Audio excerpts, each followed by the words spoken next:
Has been of the defense these first few practices?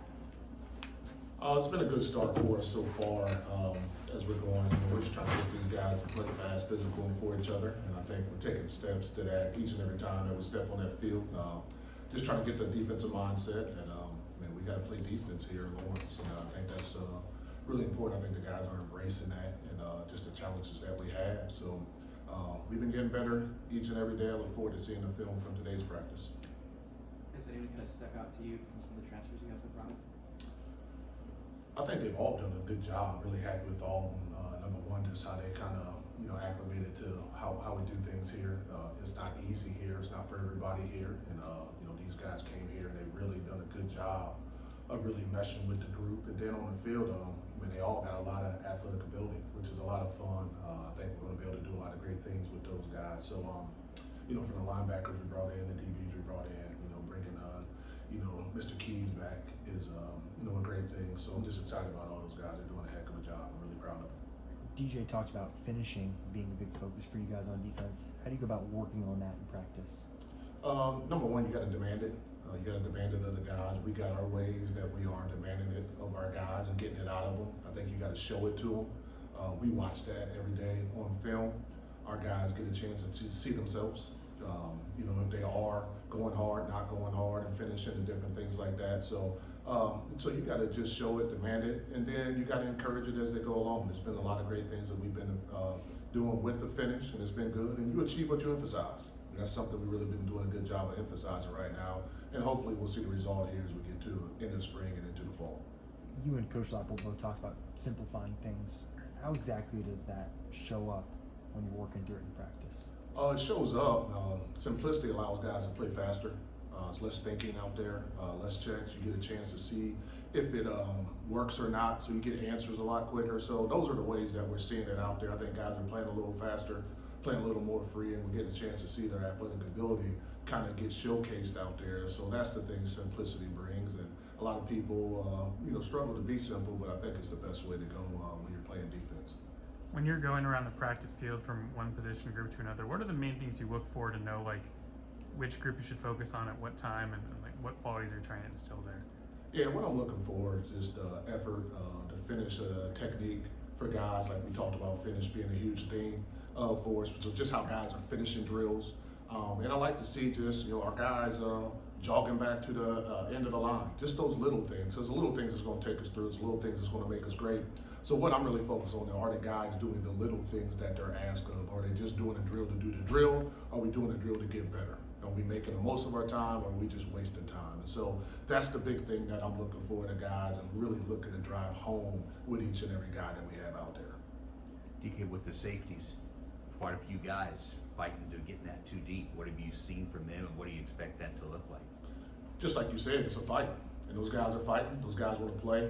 They're great competitors, which I love out there. We got some guys who are really taking over and communicating. I know LJ was a tremendous communicator for us last year, and we're missing that right now. But it's fun to see guys stepping up and taking over that role. Number one, getting us lined up, communicating, being loud and proud, because volume projects confidence. And those guys are doing that, and so it's been fun to see those guys progress and kind of take over. And we got a transfer in there too, who's doing a good job. So really happy that he's with us and doing a really good job out there too. I wanted to ask you about him. He was kind of a guy that came late, Laquan Robinson. How did you guys find him? Just kind of through his film. I know Gage kind of talked about him being a guy that was a violent guy. When you watch his film, he's really violent out there. He can fly around, and you really feel him. When he runs by you, you feel the wind kind of blowing against your shirt, and that's a good thing there. And so we're excited about Laquan. He's learning, he's growing. Like just all these new guys, he's finding out how we do things here. But I love his spirit, I love his attitude, I love how violent he is as a football player. So I'm really excited to have him with us. Lyric Rawls is one of the first guys you targeted in the portal. What was it that made him such a priority, and how valuable was the experience he brings as well? Yeah, the big thing about Lyric that we really loved was that he had Big 12 experience, so he knows what it is to play in this conference at a high level. When he was on the field healthy, he was really productive, which is something we needed. We needed to replace some productivity that we lost.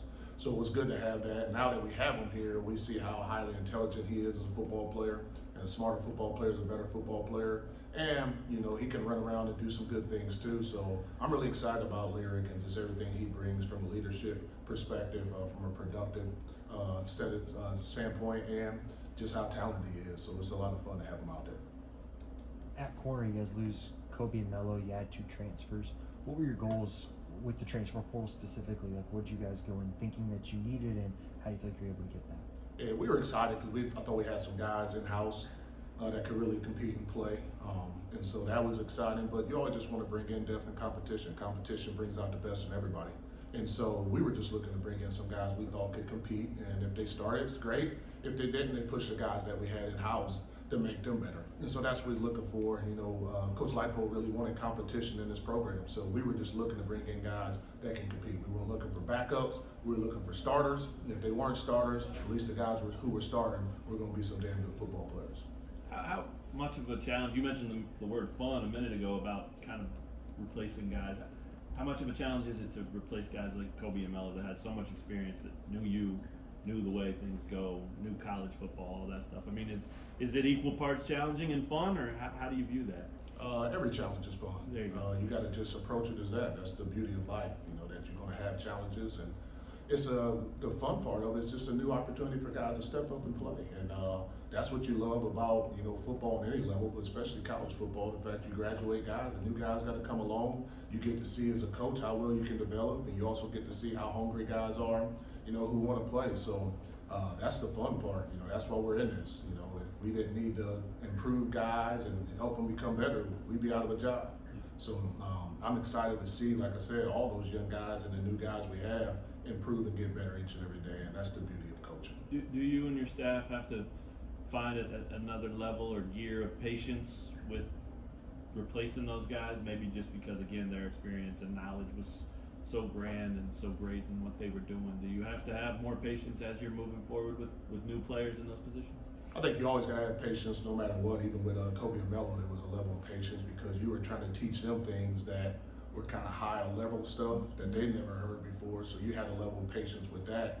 You know, and then there's some young guys who are inexperienced. You know, you just want to continue to grow. What you want to celebrate, though, is the little steps that they are making. Our guys are making those little steps that's helping them. You know, you can't go from A to Z. We got to celebrate from A to B.